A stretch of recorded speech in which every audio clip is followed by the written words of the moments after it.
Hi friends, Zoology Simplified channel competitive exams காக degree level zoology prepare பண்ணிட்டு இருக்கோம். PGTRB new syllabusல இருந்து unit 10 biostatistics series பார்த்துட்டு இருக்கோம். இன்னைக்கு biostatisticsல நம்ம பார்க்க போறது parametric and non-parametric test. Parametric and non-parametric testனா என்ன? அதோட examples என்னென்ன? இது மட்டும் நம்ம exam point of viewல பார்த்தா okay ஆயிரும். So parametric test அப்படின்னா என்னன்னு பார்த்தீங்கன்னா ரெட் கலர் ஃபாண்ட்ல இருக்கு பார்த்தீங்களா?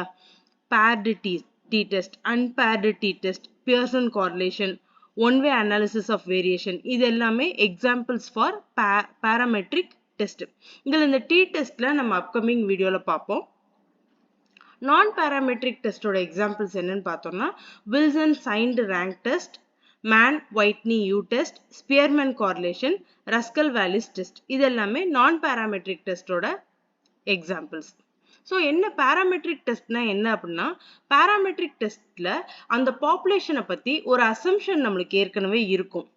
ஓகே, ஒரு நார்மாலிட்டி பண்ணி வச்சிருப்போம். ஓகே, இது இப்படிப்பட்ட பாப்புலேஷன் இதுல இப்படிப்பட்ட ரிசல்ட் வரும் அப்படின்னு சொல்லிட்டு. ஆனா நான் பேராமெட்ரிக் டெஸ்ட்ல நம்மளால அசம்ஷன் பண்ணவே முடியாது. எந்த அசம்ஷனும் பண்ண முடியாது, அல்லது ரொம்ப ஃபியூ அசம்ஷன்ஸ் வேணா பண்ணலாம், அவ்வளவுதான். அப்ப நோ அசம்ஷன் வந்தாலே நம்ம நான் பேராமெட்ரிக்கு டிக் பண்ணலாம். பேராமெட்ரிக் டெஸ்ட்ல டேட்டா கொடுத்திருக்க வேல்யூஸ் எப்படி இருக்கும் அப்படின்னா இன்டர்வல்ஸா இருக்கும். கிளாஸ் இன்டர்வல்ஸ் பார்த்தோம் இல்லையா, 0 to 10, 10 to 20 அந்த மாதிரி இருக்கும். அல்லது ரேஷியோல கொடுத்திருப்பாங்க. இவ்வளோ பீப்புள்ல ஒரு 5 பேர் இருக்காங்கன்னா அதுல 3 பேர் பி பாசிட்டிவ் ரத்தம் அந்த மாதிரி சொல்லி ரேஷியோல கொடுத்திருப்பாங்க. 3:5, 1:4 அந்த மாதிரி ரேஷியோல கொடுத்திருப்பாங்க. மேக்சிமம் நம்பர்ஸ்ல வரும் பேராமெட்ரிக் டெஸ்ட்ல எல்லாமே.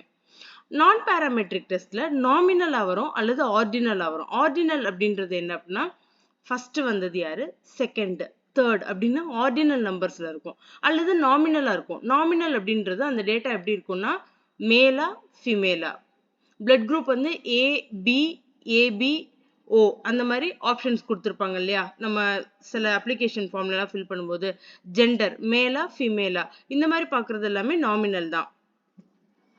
அடுத்து பேராமெட்ரிக் டெஸ்ட் வந்து ரொம்ப சென்சிட்டிவா இருக்கும், அக்யூரேட்டா வேல்யூ இருக்கும். லார்ஜர் சாம்பிள் கொடுத்தாலும் நம்மளால பேராமெட்ரிக் டெஸ்ட்ல பண்ண முடியும். நான் பேராமெட்ரிக் டெஸ்ட் வந்து ரொம்ப லெஸ் சென்சிட்டிவ் தான், எரர்ஸ் இருக்கும். சாம்பிள் வந்து ரொம்ப சின்ன சாம்பிள், ஸ்மால் சாம்பிள்ல தான் பண்ண முடியும். ஸோ இதை பார்த்துக்கோங்க, ஸ்டேட்மெண்ட் கொஸ்டின் இது மாதிரி வரையில உங்களுக்கு தெரியணும். நான் பேராமெட்ரிக் டெஸ்ட் வந்து ஸ்மால் சாம்பிள், பேராமெட்ரிக் டெஸ்ட் வந்து லார்ஜர் சாம்பிள். இந்த மாதிரி எக்ஸாம்பிள்ஸ் நம்ம பார்த்துக்கோங்க. இப்போ நான் இந்த ஸ்லைட்ல கொடுத்திருக்க சிலபஸ்ல எல்லாமே கம்ப்ளீட் பண்ணிட்டோம் நம்ம வீடியோல. Inferential statistics, hypothesis testing, null and alternative hypothesis, levels of significance, degrees of freedom, errors இதெல்லாமே ப்ரீவியஸ் வீடியோல ஃபினிஷ் பண்ணியாச்சு.